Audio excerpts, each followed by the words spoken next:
মহিলাদের কয়টা আমল? 4টা আমল হাদিসের মধ্যে আছে।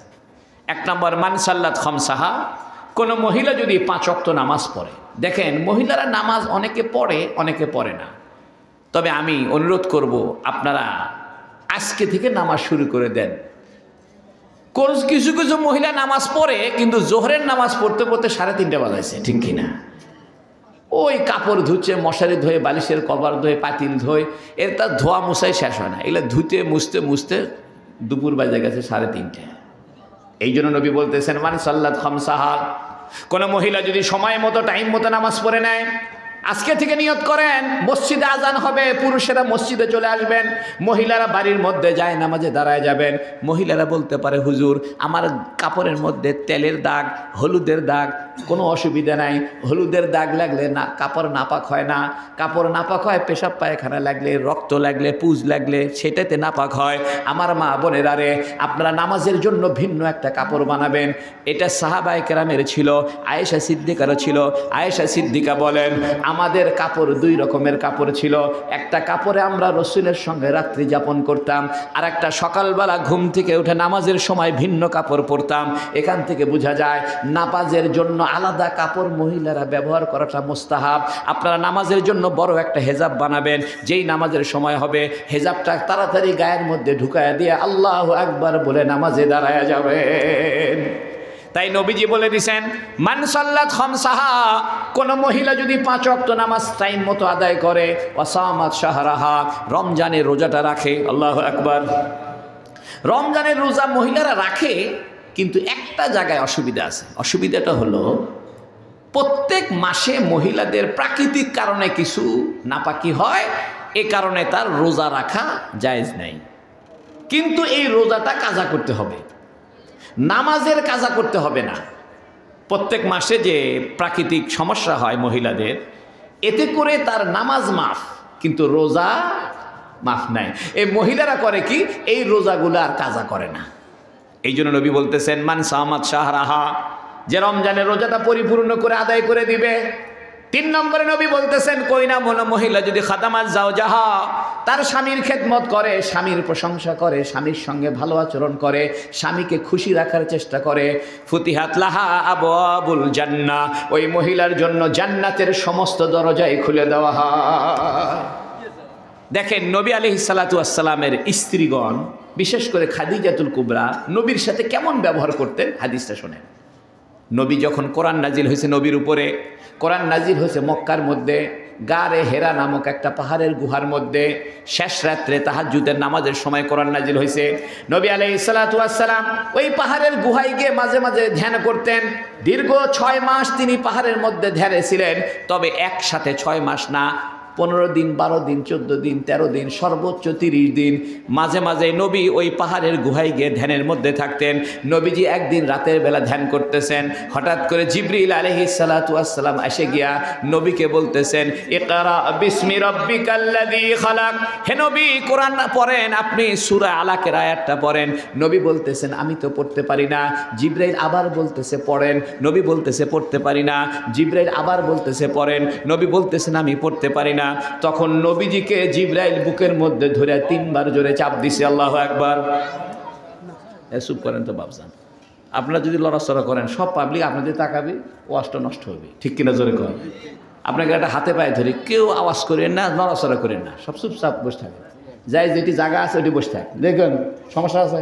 হ্যাঁ, জিকির করেন লা ইলাহা ইল্লাল্লাহ, লা ইলাহা ইল্লাল্লাহ, লা ইলাহা ইল্লাল্লাহু মুহাম্মাদুর রাসূলুল্লাহ সাল্লাল্লাহু আলাইহি সাল্লাম। নবীজিকে যখন হযরত জিবরাইল বুকের মধ্যে 3 বার চাপ দিয়েছেন, নবীজি ঘর ঘর করে পড়া আরম্ভ করছে। তবে নবীর গায়ে জ্বর এসে গেছে, কারণ জীবনে প্রথম ফেরেশতার সঙ্গে দেখা। আবার সেই ফেরেশতাও আবার নবীর বুকের মধ্যে কি দিছেন? চাপ দিছেন। বাড়িতে এসে বলতেছে খাদিজাকে, স্ত্রীকে, বউকে বলতেছে, জাম্মিলুনি জাম্মিলুনি, আমাকে একটু চাদর দিয়ে ঢেকে দাও, জ্বর এসে গেছে। খাশিতু আলা নাফসি, আমি আমার জীবনের উপরে ভয় হচ্ছে, আমি মনে হয় বাঁচবো না, আমি মনে হয় বাঁচবো না। খাদিজা কি বলে দেখেন, খাদিজা বলতেছে কাল্লা, কখনো এরকম হবে না। আন্তা তাকসিবুল মাদুমা, আপনি অসহায়ের সহায়, ওয়াতাকরিফুজ জয়ফা, আপনি মেহমানদারি করেন, ওয়াতুইনু আলা নাওয়াইবিল হাক্কি, আপনি অসহায়দের সাহায্য করেন, বিপদগ্রস্তকে সাহায্য করেন, আপনি এতিমেরকে সাহায্য করেন, আপনি বিধবাদেরকে আশ্রয়, আপনি গরিবের ঠিকানা, আপনি মেহমানদারি করেন।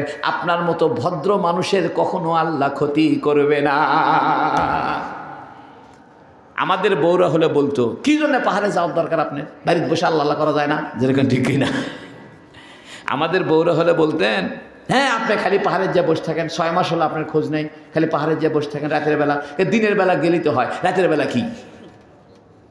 খাদিজা তা বলেনি। খাদিজা উল্টা কথা বলতেছে কি জানেন? ইয়া রাসূলুল্লাহ, আপনি ভয় করবেন না, আপনি তো ভালো মানুষ, আপনি তো মেহমানদারি করেন। হাদিসের মধ্যে আছে যে ব্যক্তি মেহমানদারি করে আল্লাহ তাকে কখনো বেইজ্জত করে না। আল্লাহু আকবার। এখান থেকে বোঝা যায় আমাদের যে সমস্ত মা বোনেরা তার স্বামীর সঙ্গে রাগারাগি করবে না, ধমকাধমকি করবে না, ঝগড়া করবে না, বরং স্বামীকে সান্ত্বনা দিবে, স্বামীর দুঃখের সময় সঙ্গী হবে, স্বামীর বিপদের সময় তাকে সহযোগিতামূলক কথা বলবে, স্বামীকে মিষ্টি মিষ্টি কথা শোনাবে, স্বামীকে খুশি করার চেষ্টা করবে। কিতাবের মধ্যে লিখছে ওই মহিলা কাল কিয়ামতের ময়দানে খাদিজাতুল কুবরার সঙ্গে জান্নাতে চলে যাবে। তাই নবীজি এ কথা বলে দিয়েছেন, আমার মা বোনরা ভালো করে শোনেন, 4টা আমল করলে আপনাদের জন্য জান্নাতের সমস্ত দরজা আল্লাহ খুলে দিবেন। আল্লাহু আকবার। মহিলাদের ভাগ্য বড় ভালো। মহিলারা নামাজ না পড়েও নামাজের সওয়াব পাবে। মনে করেন মহিলাদের প্রত্যেক মাসে যে প্রাকৃতিক সমস্যা, নামাজ না পড়লেও সওয়াব পাবে। এই যে শবে বরাতের রাত আসতেছে, বহু মহিলা নাপাক আছে, ঠিক কিনা? মন খারাপ করার কিছু নাই। এই মহিলা নাপাক থাকার কারণে মনে মনে যত ইবাদতে নিয়ত করবে, এই নিয়তের কারণে সব ইবাদতের সব ফ্রি ফ্রি পাবে। নিয়ত করেছিল শবে বরাতের রাত্রে নামাজ পড়বে, কিন্তু নাপাক হয়ে গেছে, নামাজটা পড়তে পারবে না। নিয়ত করছিল শবে বরাতের দিন রোজা রাখবে, নাপাকের কারণে রোজাটা রাখতে পারতেছে না। নিয়ত করছিল শবে বরাতের রাত্রে কোরআন শরীফ তেলাওয়াত করবে, কিন্তু নাপাক হওয়ার কারণে পারতেছে না। শুধু নিয়ত করার কারণে ইন্নামাল আমালু বিন্নিয়াত, বুখারী শরীফের প্রথম হাদিস, আমলের সওয়াব হলো নিয়তের উপরে। আমল করো আর না করো, নিয়ত করার সাথে সাথে সওয়াব। এজন্য মা বোনেরা, আপনারা যারা নাপাক হয়ে আছেন মনের মধ্যে ঘাবড়াবেন না, মনের মধ্যে দুঃখ নেবেন না। একদিন আয়েশা সিদ্দিকা হজের মধ্যে নাপাক হয়ে গেছেন, ওমরা করতে পারতেছেন না, কাঁদতেছে। নবী বলতেছে আয়েশা কান্দাকাটি করো কেন? আয়েশা বলতেছে ইয়া রাসূলুল্লাহ, সবাই কাবা ঘর তওয়াফ করলো, সবাই ওমরা করলো, আমি নাপাক হয়ে গেছি, আমার তো কাবা ঘরে যাইতে পারলাম না, কাঁদতেছে। নবী বলতেছে কাঁদো না, কাঁদো না, তুমি নাপাক অবস্থায় আসো তো অসুবিধা কি হয়েছে? তারা পবিত্র অবস্থায় কাবা ঘর তওয়াফ করে যে সওয়াব পাবে, তুমি নাপাক অবস্থায় এখন বসে থাকার যে আফসোস হচ্ছে, এই আফসোসের কারণে পুরা ওমরা হজের সওয়াব পেয়ে যাবে। এই জন্য মহিলাদের কপাল খুব ভালো। পরে নবী বলছেন আয়েশা, তোমার ভাই আব্দুর রহমানকে ডাকো। তা আয়েশা সিদ্দিকের ভাইয়ের নাম ছিল আব্দুর রহমান। তা আব্দুর রহমানকে ডেকে বলতেছে, আব্দুর রহমান তোমার বোনকে নিয়ে যাও, ওই তানিম নামক একটা জায়গা আছে সেখানে নিয়ে যাও, সেখান থেকে গোসল করে পবিত্র হয়ে গেলে যখন নাপাকি বন্ধ হয়ে যাবে তখন গোসল করে পবিত্র হয়ে আবার এসে কাবা ঘর তওয়াফ করো। ওই জায়গায় বর্তমানে একটা মসজিদ বানায় রাখছে, ওই মসজিদের নাম হলো মসজিদে আয়েশা। সুবহানাল্লাহ।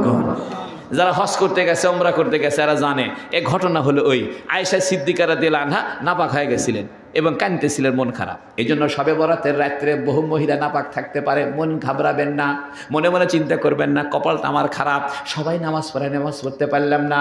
বুখারী শরীফের হাদিসের মধ্যে আছে ইন্নামাল আমালু বিন্নিয়াত, সমস্ত আমলের সওয়াব হবে নিয়তের কারণে। মহিলারা যদি নিয়ত করে আমি আগামীকাল কোরআন পড়বো, শবে বরাতের রাত্রে নামাজ পড়বো, কোরআন পড়বো, তাহলে যদি এর আগেই মরে যায় তবুও তার আমল নামায় সওয়াব আর সওয়াব লেখা হবে। মহিলাদের কপাল বড় ভালো। কেমনে ভালো জানেন? এই যে মহিলারা ভাত রান্না করে, কাপড় ধুয়ে দেয়, এই ভাত স্বামী খায়, আবার এই কাপড় ধৌত করার পরে ধৌত করা কাপড় স্বামী গায়ে দিয়ে নামাজ পড়তে আসে। স্বামী যে কাপড় গায়ে দিয়ে নামাজ পড়তে আসছে, এই কাপড় যে বউ ধুয়ে দিছে, এই স্বামী যত নামাজ পড়বে সব নামাজের সব ওই মহিলার আমল নামায় যাবে।